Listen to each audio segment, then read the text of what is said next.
या श्वेतपद्मासना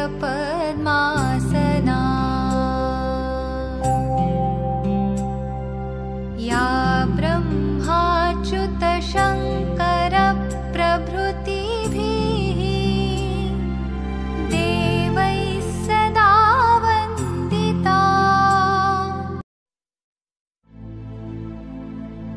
पूर्ण विजय संकल्प हमारा, अनथक अविरत साधना, निश दिन प्रतिपल चलती आई राष्ट्र धर्म आराधना।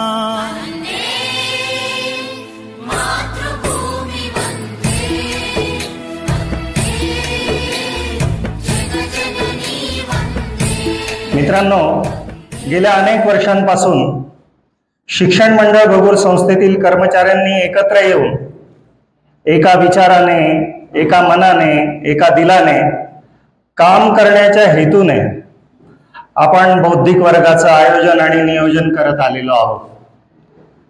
या आपल्या परंपरेला अनुसरून याही वर्षी आपण काहीतरी आंतरिक प्रेरणा घेण्यासाठी एकत्र आलेलो आहोत। निमित्त आहे शिक्षण मंडळ भगूर सेवकांची पतपेढीची वार्षिक सर्वसाधारण सभा। आणि हे जरी निमित्त असलं तरी सुद्धा एकत्रीकरण व बौद्धिक उद्बोधन हा त्याच्या पाठीमागचा मुख्य उद्देश आहे। आणि या आंतरिक प्रेरणेच्या उद्देशाला फुंकर घालण्यासाठी म्हणून मंचावरील उपस्थित प्रमुख वक्ते श्री विनायकजी गोविलकर यांचे तुम्हा सर्वांच्या वतीने, तुम्हा सर्वांकडून टाळ्यांच्या गजरात आपण सहर्ष स्वागत करू।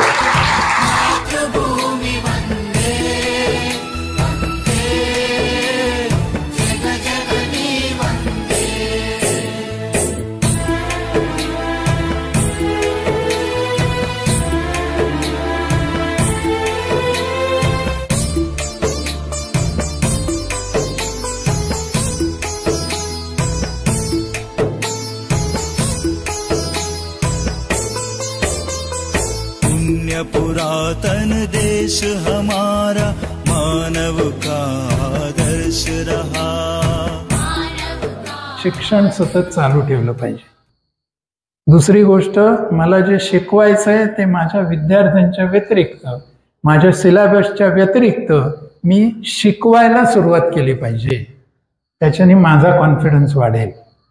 तिसरी गोष्ट, मी व्यक्त व्हायला सुरुवात केली पाहिजे, ते लिखित असो, इलेक्ट्रॉनिक माध्यमातून असो, कशात नाही असो। एक आणखीन गोष्ट मला असं वाटते आपण करू शकतो, आणि ती गोष्ट म्हणजे मी काहीतरी सामाजिक दायित्व स्वीकारलं पाहिजे। अनेक जण असे असतात, काय केलं आयुष्यभर, इथे लागलो, छान शिकवलं, खूप विद्यार्थी आहेत, दसऱ्याला आणि संक्रांतीला इतकी रांग लागते आणि निवृत्त झालो। अरे, इतकी रांग लागणारे विद्यार्थी तुझ्याकडे आहेत म्हणजे तुझ्याकडे काहीतरी गुण आहे। या मुलांना कुठेतरी चांगल्या कामाला लावशील की नाही लावशील? तुझ्या एका शब्दाने ती मुलं कामाला लागणार आहेत। तू काम करतोयस म्हणून ही 100 मुलं त्या कामात येऊ शकतात, त्यांनाही असं काही करावं असं वाटू शकतं। पण मीच काही केलं नाही तर त्या मुलांनाही आदर्श काय मिळणार आहे? बस आपली जी नोकरी आहे ती करावी, सुखात राहावं। पण आपण काही करायला लागलो तर त्याच्याने आपला विकास, आणि आधी असं वाटत असतं बस आता आपल्याला पाहिजे तसं जगता येईल। पण मला सांगा, किती दिवस? काहीच जर समोर काम नसेल, मिशन नसेल, तर ते जगणं कंटाळवाणं व्हायला लागतं। हे केव्हा तरी आत्तापासून डोक्यात ठेवलं पाहिजे का नको? आणि मग आपण 60-65 वर्षाचे झालो, 4 व्याधी लागल्या, हातापायाने होत नाही, अशा वेळेला जर म्हटलं मी येतो आता सामाजिक काम करायला, कोणी स्वीकारेल का हो तुम्हाला? कुठून सुरुवात करायला लागेल? आधीपासून सुरुवात करायला लागेल। आपण ज्या वेळेला धडधाकट आहोत, आपली बुद्धी शाबूत आहे, आपलं शरीर काम करत आहे, आपलं मन त्याच्यात गुंतलंय, अशा वेळेला जर कामाला सुरुवात केली तर त्या कालावधीमध्ये आपणही काही ना काहीतरी कॉन्ट्रीब्यूट करत करत करत करत रिटायरमेंटला अशा एखाद्या स्टेजला येऊ शकतो की ज्या वेळेला 4 नवीन लोकांना आपण काही प्रेरणा पण देऊ शकतो. त्यामुळे काही ना काहीतरी काम आपण स्वतःहून ओढवून घेणं. सामाजिक काम करणाऱ्या मंडळींना अशी माणसं हवीच आहेत. त्यामुळे कुठे शोधायचं अशी काळजी अजिबात करू नका. आणि तुम्ही तर अशा संस्थेत आहात की ज्याच्याशी संबंधित अनेक कार्यकर्ते असं सामाजिक काम करतायत. आपल्याला हे कळलं पाहिजे की हे माझ्या विकासासाठी आहे, हे दुसऱ्या कोणासाठी आहे म्हणून करायला लागलो की मग आपला जरा भाव बदलतो. उपकाराची आपली कल्पना सुरू व्हायला लागते. पण हे मी माझ्यासाठी करतो आहे, हे जर का एकदा डोक्यात बसलं, त्याला मी शब्द वापरतो आत्मलक्षी.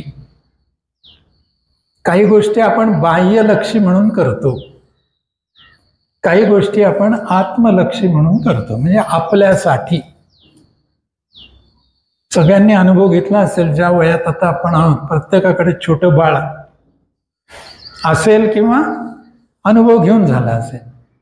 जरा ऑब्झर्व केलं असलं तर तुम्हाला एक गोष्ट लक्षात येईल बघा. ते आधी रांगतं, मग उधरून उभं राहायला लागतं, मग धरून धरून पळायला लागतं आणि पळता पळता पडतं, अनेकदा पडतं. सगळ्यांनी अनुभव घेतला. जरा कुठेतरी असं बाजूला राहून, त्याला दिसणार नाही अशा ह्याच्यात उभं राहून ऑब्झर्व करा. केलंही असेल. खेळता खेळता ते बाळ पडलं. सगळ्यात पहिल्यांदा ते छोटं मूल काय करतं? सगळ्यात पहिल्यांदा माझं ऑब्झर्वेशन असं आहे की ते आजूबाजूला बघतं.